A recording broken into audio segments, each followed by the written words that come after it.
예, CBS 라디오 박정희 판승과 함께하고 계십니다. 자, 오늘 있었던 윤석열 대통령 탄핵 심판 헌법재판소의 결정문.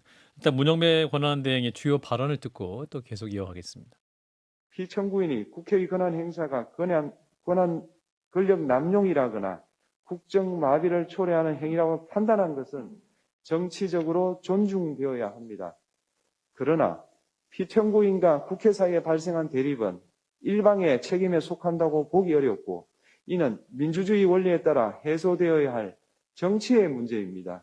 국회는 소수 의견을 존중하고 정부와의 관계에서 관용, 그리고 자제를 전제로 대화와 타협을 통하여 결론을 도출하도록 노력하였어야 합니다. 피청구인 역시 국회의 대표인 국회를 협치의 대상으로 존중하였어야 합니다. 예, 자, 오늘 문영배 헌재 소장 권한대행의 발언 중 일부를 들으셨는데 정치에 관련한 부분입니다. 이 부분이 뭐랄까요? 이 정치학개론 혹은 교과서 같은 내용인데 주옥 같은 내용이죠. 근데 인상적이었던 것은 이 국회는 하면서 국회는 이랬어야 했다. 관용과 자제 이거 얘기할 때 국회 측을 바라보면서 말씀하셨고 피청구인 역시 국회를 협치 대상으로 봤어야 했다. 그 대통령 변호인단을 바라보면서 말씀을 했단 말이죠. 뭔가 작정하고 나오신 것 같아요. 김기현 변호사.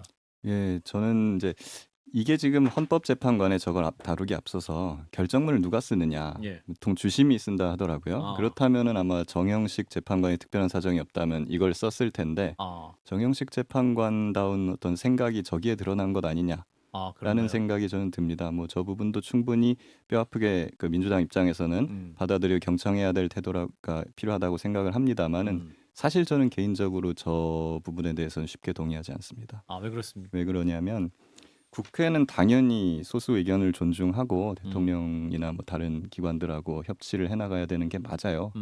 맞는데 그 협치가 왜 안 됐습니까? 제가 오늘 해병대 티셔츠를 입고 나왔는데요. 예. 예. 2년 전부터 수많은 사건 사고들이 있었어요. 국민들이 대단히 의구심을 갖는 그런 사건들이 많이 있었고 최해병 사건도 그 중에 하나입니다. 여기에 대해서 70%가 넘는 국민들이 특검을 해야 된다고 주장을 했습니다. 이번에 탄핵 찬성 여론보다도 높은 수치입니다. 예, 거기에 대해서 윤 대통령 어떻게 화답을 했습니까? 거부권을 3번이나 했습니다. 예. 그리고 다 묻어버렸어요. 다른 사건들도 그렇죠. 수많은 명태균 게이트부터 해가지고 예. 이런 식으로 해야 되는데 어떻게 거기에 대해서 야당이 대화와 타협을 계속 견제할 수가 있죠? 예, 저는 이 말씀을 좀 드리고 싶습니다. 송영훈 대변인. 뭐 수사에 관해서 야당에서 일부 그런 의견을 개진할 수 있는 부분도 있다고 예. 생각합니다. 그런데 사실은 국회는 관용과 자제를 전제로 대화 타협을 통해 결론을 도출하려고 노력했어야 한다라고 하는 이 부분이 정말로 겨냥하고 있는 부분은 줄탄핵이죠. 이 계엄 발동 전까지 22번의 탄핵소추안 발의가 있었고 예. 총 지금까지 30번에 이르지 않았습니까? 이게 우리 87헌법 이후로 헌정사상 전례가 없는 일이에요. 그러면은 이런 모든 부분을 다 탄핵소추라고 하는 곧바로 직무정지가 수반되는 가장 강경하고 과격한 수단으로 풀었어야 되냐. 이 부분에 대해서는 사실은 야당도 스스로를 분명하게 돌아보고 반성해야 될 지점이 있습니다. 예, 오늘 탄핵소추에서 8대 0이 나왔다고 해서 그 부분까지 묻고 넘어간다면 앞으로 우리 국민들은 더욱더 극단적인 정치에서 양극화된 대립을 보지 않겠는가 라는 점에서 아마 희망을 가지시기가 상당히 어렵지 않을까 하는 생각이 드네요. 그 말씀하신 부분 자체가 이제 정영식 재판관의 보충 의견이었죠, 그죠? 어떤 다른 회기에도 탄핵 소추안의 발의 횟수를 제한하는 입법이 필요하다. 뭐 이런 말씀을 하신 것인데 이 부분은 어떻게 보세요? 모르겠어요. 저는 대통령 탄핵 심판, 특히 대통령이 비상계엄을 선포해서 예. 이루어진 거잖아요. 예. 이건 명백한 내란 행위에 대한 탄핵 소추인데 정영식 재판관이 보충 의견으로 그런 얘기를 하긴 했지만 그러면 한번 부결되면 끝나는 거냐? 다음 회기에서도 제한이 되면 그냥 넘어가야 되느냐? 저는 그건 좀 아니라고 봐요. 네. 그 사안에 따라 다르겠죠. 물론 민주당의 여러 국무위원들에 대한 탄핵 소추에 대해서 저는 좀 뭐 많이 이루어졌다. 반대했던 몇몇 탄핵 소추도 있습니다. 예. 그런데 대통령이 군대를 난입시킨 대통령에 대한 탄핵 소추, 만약 절차적이거나 또는 에너지를 그만큼 모으지 못해서 실패했다고 그러면 끝나야 되느냐? 그건 아니잖아요. 네. 예. 이재용 의원님. 뭐 이건 제가 앞서 말씀드렸던 문장이잖아요. 제가 눈여겨봤다는 예, 그렇죠. 문장인데 이 문장에 앞서 이제 그 요약본을 읽으면서 문영배 재판관이 했던 얘기가 뭐였냐면 세 가지를 지적했지 않습니까? 하나는 줄타내기 있었다. 그리고 25년도 예산안에 대해서도 지적을 했습니다. 국회가 그거를 통과시키지 않고 감액만 했다. 그 다음에 피청구인이 수립한 주요 정책들은 야당의 반대로 시행될 수 없었다. 이렇게 세 가지를 지적을 하면서 국회를 바라보면서 질책을 했는데 뭐 사안마다 들어가면은 그거에 대해서 옳고 그름이 있을 수는 있겠지만 다시 말씀드리지만 지난 2년간 여야 그리고 대통령실과 거대 야당이 서로 간의 정치적 문제를 정치적으로 해결하지 않고 그걸 다 사법부에 공을 던졌던 그 부분 거기에 대한 질책이라고 생각을 하고 앞으로라도 좀 잘해야지 잘해라 뭐 이런 아까 말씀드렸던 원로로서의 얘기를 한 것 같은데 솔직히 말씀드려서 저는 약간 회의적이긴 합니다. 아, 예, 그게 가능할까? 가능할까? 왜냐하면 이게 19대 뭐 저는 19대부터 시작을 했으니까 지금 한 3년 정도 이 정치에 몸을 담고 있었는데 그때부터 지금까지 비교를 해보면은 이런 극적인 대립이 뭐 강해졌으면 강해졌지 뭐 그 한 번이라도 제대로 정치적으로 해결하려는 모습을 보여주지 못했기 때문에 예. 조금은 개인적으로 회의적입니다. 이런 제 자신이 밉기도 합니다. 이제 정치를 회복해야 될 이제 과제가 있는 것인데, 자 오늘 재판 과정에서 그 김영두 재판관의 어깨를 다독이는 툭툭 치는 장면이 있었어요. 이제 문영배 권한대행이 지금 사진으로 유튜브로 나가고 있는데 이제 마쳤습니다 하고 나갈 때 이제 재판관 8분이 나가실 때 이제 옆에 바로 왼쪽에 앉았던 분이 같이 나가면 어깨를 툭툭 쳤거든요. 요거는 어떻게 봐야 돼? 그동안 고생 많았다. 아무래도 헌법재판관들 임기가 6년이잖아요. 예. 물론 6년을 같이 있는 건 아니지만 그래도 아. 상당 기간을 동거동락을 할 텐데 네. 그리고 이런 탄핵이라는 아. 그 큰 어떤 사건을 같이 지금 거의, 메모했고. 예, 같이 그 100일이 넘는 기간 동안 예, 같이 했으니까 약간 어떻게 보면 군대로 치면 전우 같은 그런 동지에. 예, 그런 감정을 느끼지 않았겠습니까? 아. 그런 차원에서 그냥 뭐 이제 고생 많았다. 자기 일은 끝났으니까 그런 차원에서 이렇게 한 큰 거 의미는 아닌가? 없습니까? 예, 저는 그렇게 봅니다. 왜냐하면은 뭐 김영두 재판관 같은 경우에는 굳이 뭐 생각을 해본다면은 예. 뭐 그간에 뭐 일각에서 뭐 5대 3이니 4대 4니 뭐 온갖 설이 제기가 다 됐었고 예. 김영두 재판관이 왔다 갔다 한다.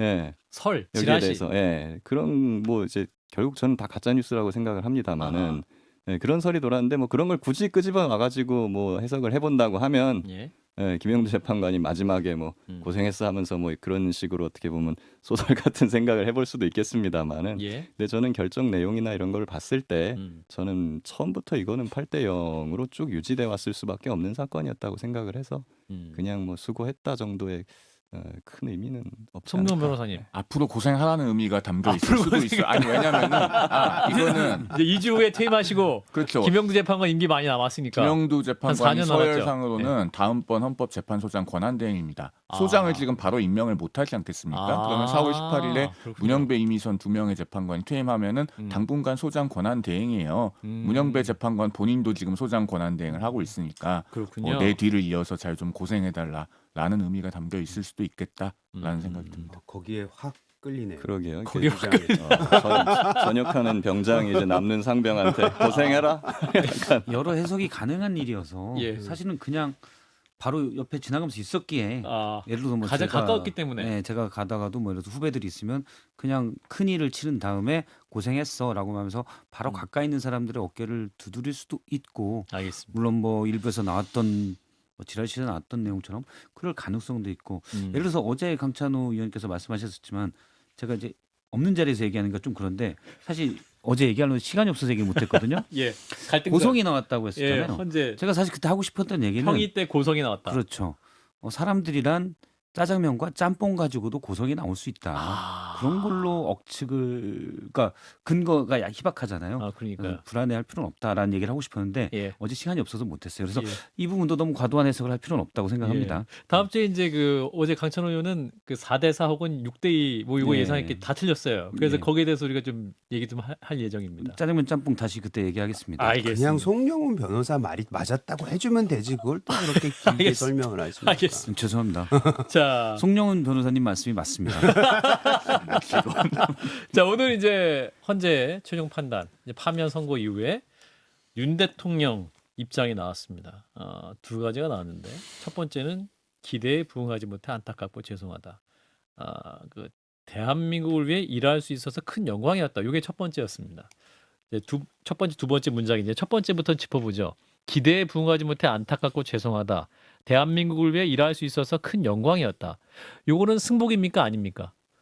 그동안 대한민국을 위해 일할 수 있었다라고 하니까 승복은 맞는데 다만 국민 눈높이에서 보기에는 대단히 부족한 문장이죠. 이 승복이라고 하는 승복을 애써 것은 담은 거예요. 그래도 그러니까 이 승복이라고 하는 것은 파면 결정의 효력에만 따르겠다라고 하는 것이 승복이 아니고 내용적으로 이 계엄에 대한 판단이 있지 않습니까? 그렇죠. 헌법재판소가 예. 100쪽이 넘는 결정문으로 판단한 내용에 대해서 총론적으로라도 엄중하게 받아들인다라는 정도의 내용이 최소한 들어가야 그것이 국민들께서 보시기에는 승복이라고 와닿을 것인데 그렇게 보기에는 상당히 많이 부족한 문장이었다라고 보여집니다. 예. 저는 김기현 변호사. 개인적으로요. 그 무슨 문장으로 시작하냐면 그 앞에 더 있어요. 사랑하는 국민 여러분으로 시작을 합니다. 예. 첫 줄부터 거짓말입니다. 첫 줄부터. 첫 줄부터 거짓말입니다. 사랑하지 않습니까 국민들을? 국민을 사랑한다는 사람이 계엄을 선포하고 그냥 군대를 투입하고 사람을 죽이려. 저는 진짜 그날 계엄 선포하는 TV를 보면서 저는 진짜로 생명의 위협을 느꼈어요. 그래가지고 처음에 이제 도망가야 되나 막 이런 생각까지 했었고 그 국회 앞에 가가지고 저도 이제 뭐 장갑차도 보고 거기서 몸싸움도 하고 했는데 진짜 거기에 있는 사람들은 정말로 내가 죽을 수도 있겠다 라는 생각을 안 한 사람 아마 없었을 겁니다. 예. 그런 사람들이 두 눈을 다 뜨고 그렇게 보고 있었는데 사랑하는 국민 여러분 그것부터가 거짓말이다. 저는 그 말로 시작하는 것부터가 저는 진짜 치졸하더라고요. 자, 우리 국문과 분석해 주세요. 제 예상은 조금 틀렸더라고요. 저는 애국 시민과 함께 끝까지 싸우겠습니다까지 나올 줄 알았는데 그리고 11시 22분에 파면 선고가 되고 준비하지 못하고 약간의 멘붕 상태를 겪고 3시 좀 넘어서 나올 줄 알았는데 그보다 좀 일찍 나왔어요. 맞아요. 조금 일찍 정신을 수습한 것 같아요. 아하. 그리고 아마 하고 싶은 말이 많을 거고 그 얘기는 내일이라도 저는 나올 걸로 봅니다. 애국 시민과 함께 싸우자는 말. 그런데 일단은 파면된 뒤에 상당히 간단하게 본인을 지지하는 일부 국민들에 대해서 메시지를 내놓은 걸로 봅니다. 네. 이재용 의원님은? 저는 조금 더 좀 후하게 평점을 주고 싶은데. 예, 그래도 좀 주세요. 예. 천만 다행이라고 생각했어요. 왜냐하면 끝까지 싸우겠다. 뭐 불법의 불법이다. 왜냐하면 뭐 이거 대리인 얘기 안 측에서 하셨어요. 헌재 판단 바로 직후에 정치적인 결정이라고 얘기하면서 아하. 불복하는 듯한 메시지를 냈잖아요. 예. 그래서 그게 대통령의 입장인지 대통령도 혹시 무슨 말을 하게 되면은 뭐 지금 전 대통령이라고 해야 되겠네요. 전 대통령이죠. 이제. 예, 전 대통령이 그런 어떤 메시지일지에 대해서 굉장히 우려하고 스러웠는데 이 정도 메시지 나온 것에 대해서는 그래도 다행이다라고 저는 개인적으로 생각을 했고 마지막에 이제 국민 여러분들을 위해 늘 기도하겠습니다. 사랑하는 대한민국과 국민 여러분을 위해 늘 기도하겠습니다. 저는 그 늘 기도하겠습니다라는 거를 제 스스로는 어떻게 해석하고 싶냐면 진짜 앞으로는 정치적인 행위와 있을 조기 대선에 있어서 본인의 목소리를 최대한 자제하겠다라고 저는 읽고 싶습니다. 또 그렇게 되리라고 믿고 싶고 그렇게 되리라 생각합니다. 네. 윤석열 전 대통령과 안 친하시죠? 누구 저요? 네. 친한 이유는 없죠. 네, 그런 것 같습니다. 해석을 잘못하고 있다는 거 아니 애들로 근데 표현하신 본인도 겁니까? 친하지 않잖아. 예, 전 그래서 좀 더 객관적으로 봐요. 알겠습니다. 자, 방금 또 속보인데 오늘 윤 대통령이 이제 권영세 비대위원장, 권성동 원내대표가 이제 파면 선고 인용 이후에 이제 한남동 가서 만났답니다. 지도부를 만났을 때 대통령이 전한 내용이 뭐냐면 당 중심으로 대선 준비를 잘해서 꼭 승리하기 바란다. 송영호 대변인 승리하기 바란답니다. 덕담으로 들어야 되는데 덕담으로 들을 수가 없는 상황이죠. 사실은 윤 대통령께서 정말 당이 승리하길 윤 전 대통령께서 정말로 국민의힘이 승리하길 바란다면요. 사랑하면 자유롭게 해줘야 됩니다. 지금은. 사랑하면 자유롭게 당이. 그러니까 더 직설적으로 말씀드리면은 본인의 거취를 정리해 주셔야 돼요. 저는 그런 정도로 지금 빠른 단절이 시급하다고 봅니다. 본인이 스스로 탈당? 그렇죠. 저는 이제 국민의힘을 떠납니다. 그렇죠. 헌법재판소가 아. 뭐 민주주의와 조화되기 어려운 거고 음. 굉장히 큰 해악을 끼쳤다고까지 그 명확한 표현을 했잖아요. 그러니까요. 그 정도 되면은 국민의힘은 윤 대통령과 분리되지 않으면 앞으로 정말 민심의 중앙값에 접근하기 어렵습니다. 근데 그거를 국민의힘 쪽에서 분리하는 거는 또 상당한 힘이 필요해요. 그렇죠. 그리고 내부적으로도 많은 진통이 따를 겁니다. 탈당을 요구하고 그걸 또 당 지도부가 수용해서 조치를 하고 하면서 서로 또 이견이 있을 수 있는데 스스로 나가시는 게 가장 저는 부드럽다. 사랑하면 자유롭게 해주셔야 된다. 사랑하면 탈당하세요. 자유롭게 자유롭게 해달라라는 정도로 표현을 하겠습니다. 알겠습니다. 자유롭게 표현하셨는데 이재용 의원님은 저는 처음에 이 일이 있고 나서 출당 조치가 돼야 된다고 주장했기 때문에 예. 예, 그래서 탈당은 당연히 할 수 있는 수순이라고 생각을 하고요. 탈당을 하느냐 안 하느냐가 지금은 중요한 게 아니고 아까도 말씀드렸지만 전 대통령께서 이제는 정치적 발언이나 예, 정치적 발언이나 모든 행위를 자제해 주시는 게 가장 도와주는 일이다라고 생각을 합니다. 다만 한 가지만 말씀드리자면 예. 저는 오늘 우리 권 비대위원장이 권영세 비대위원장이 나와서 했던 말은 매우 적절했다고 봐요. 예, 사과를 했고 예. 겸허히 받아들였고 수용했고 이런 부분에 있어서는 권영세 비대위원장이 그 말을 그러니까 결론이 나오자마자 결정이 되자마자 그 말을 한 거는 아직까지 그래도 내부적으로 좀 흥분되어 있을 수 있는 이 진영의 사람들한테 예. 굉장히 큰 욕을 얻어먹을 각오를 한 건데 저는 그런 것조차도 지도부가 지금까지 뭐 많은 이제 비판을 받아왔긴 했지만 오늘 나왔던 그 대응과 반응은 적절했다라고 저는 생각하고 있습니다. 자, 이제 윤 대통령 이제 한남동 관저를 떠나야 되는데 이제 박근혜 전 대통령 사례는 이틀 후에 떠났죠, 그죠? 근데 이제 윤건영 의원에 따르면 이 경호처가 인용될 게 뻔한데 경호 조치를 마련해야 되는데 아크로비스타 이동할 때 근데 그런 걸 전혀 안 하고 오로지 기각이야 돌아오실 거야 요 말만 반복했다고 하죠. 그래서 지금 어떻게 됩니까? 이게 윤 대통령이 방을 빼는 시한이 법적으로 정해진 건 아니죠. 정해져 있는 건 아니죠. 예. 뭐 한 하루 이틀 정도는 걸릴 수 있다고 봐요. 심지어 일부 보도에 따르면 경호처가 김성훈 차장이 예. 탄핵 심판이 끝나면 대통령의 현충원 참배 일정, 도열 이런 걸 준비해라. 기각되는 걸 가정하고 그런 그렇죠. 거죠? 그걸 지시했다고 하더라고요. 예. 당연히 기각될 걸로 알고 음. 가스라이팅이 이렇게 무섭습니다. 음. 그 안에 가까이 지내니까 전혀 객관적인 판단을 또 충성심에 사로잡혀 있으니 못하는 거죠. 예. 당연히 기각될 줄 알고 기각된 뒤에 현충원 갔다가 와서 다시 와서 이제 국정에 복귀하는 걸로 예상을 했었다고 그러더라고요. 예. 그리고 뭐 거의 별 전지였으니 그럴 수 있다고 보고 하루 이틀 새에 빨리빨리 해서 짐을 빼야 될 것 같습니다. 지금 이제 한겨레 단독 기사는 윤 전 대통령이 당 지도부와 아까 권영세 위원장과 만난 자리에서 서초동 아크로비스타 원래 사저죠. 거기로 가는 게 아니라 제3의 장소로 옮기는 방안도 대화를 나눴다고 하는데 어떻게 보십니까? 제3의 장소가 서울구치소가 아닌 이상은 아크로비스타로 가셔야 되는 게 맞지 않겠습니까? 아, 그런가요? 예, 왜 그러냐면 예. 지금 어떻게 보면은 지금 윤석열 씨는 그 1급 보안 시설을 무단 점거하고 있는 겁니다. 대통령이 아닌데 대통령 관저에 있는 거잖아요. 그럼 미안해서라도 최소한 저는 뭐 하루 안에 빼겠습니다. 이틀 안에 빼겠습니다. 이런 거라도 얘기는 해야지요. 게다가 갈 곳이 없는 것도 아니지 않습니까? 자기 집이 지금 버젓이 있는데요. 예.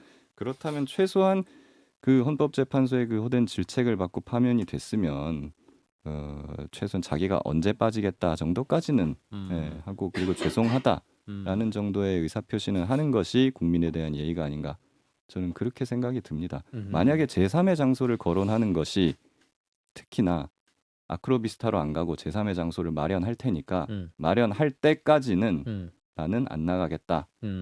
그런 메시지냐? 예, 이런 메시지가 아니길 바랍니다. 예. 근데 지금 한 참석자가 또 이런 말 했다고 합니다. 그러니까 아크로비스타가 아닌 제3의 장소를 고려한 게 반려견을 키우는 문제 때문에 아크로비스타가 제가 그쪽 근처에 사는데 이제 마당이 없고요. 아파트거든요. 그러니까 이제 그래서 제3의 장소 그게 가능한 얘기인가요? 명태균 씨가 예. 아크로비스타 방문했을 때 예. 거기서 키우는 반려견이랑 같이 찍은 사진도 있습니다. 예. 아, 그 집에서 키울 수 있다. 알겠습니다. 원래 키웠지 않습니까? 송영 변호사. 아니 이게 법에 어쨌든 10초. 시한이 정해져 있진 않지만은 예. 우리가 이제 전례가 있잖아요. 음. 2017년에 이틀 걸려서 나오셨으니까 예. 그런 부분이 하나의 선례가 된다고 봐야 되겠고 음흠. 국민 눈높이에 맞게 행동하셔야죠. 그리고 무슨 뭐 반려견 문제가 있다, 뭐 제3의 장소를 마련한다 이런 부분들은 와전이기를 바랍니다. 예. 아니 근데 뭐 여기까지 졸업- 잠깐만요. 죄송합니다. 한판 승부 함께하고 계십니다.